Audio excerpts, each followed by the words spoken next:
رئيس فرنسا ماكرون يستقبل آخر رهينة فرنسية بالعالم، صوفي بيترونين، بعد اختطافها ل4 سنوات في مالي. تعتنق دين الله الإسلام، ترتدي الحجاب وتسمي نفسها مريم، لتشن عليها صحف فرنسية حملة عداء. هذا الحدث العظيم نزل على ماكرون الحاقد على دين الله عز وجل نزول الصاعقة، زلزل كيانه وصفعه صفعة شديدة، وجعله يلغي كلمته ويغادر ذليلا. أراد تشويه الدين فأخزاه الله رب العالمين.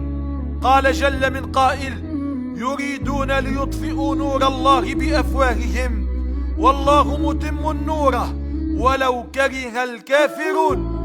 هو الذي أرسل رسوله بالهدى ودين الحق ليظهره على الدين كله ولو كره المشركون.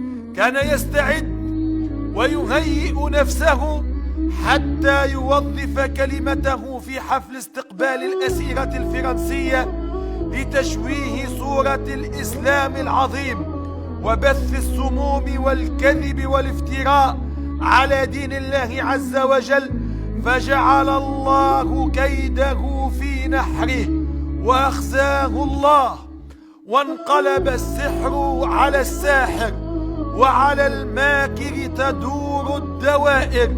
الذي اتهم الإسلام العظيم بأنه في أزمة جاءه الرد من الله عز وجل سريعا بتدبير إلهي وحكمة ربانية، ويمكرون ويمكر الله والله خير الماكرين. فحين استقبل الرهينة الفرنسية بعد أسرها في مالي 4 سنوات ناداها قائلا: مرحبا بعودتك صوفي. فردت عليه قائلة له: كنت صوفي وأنا اليوم اسمي مريم، أنا مسلمة.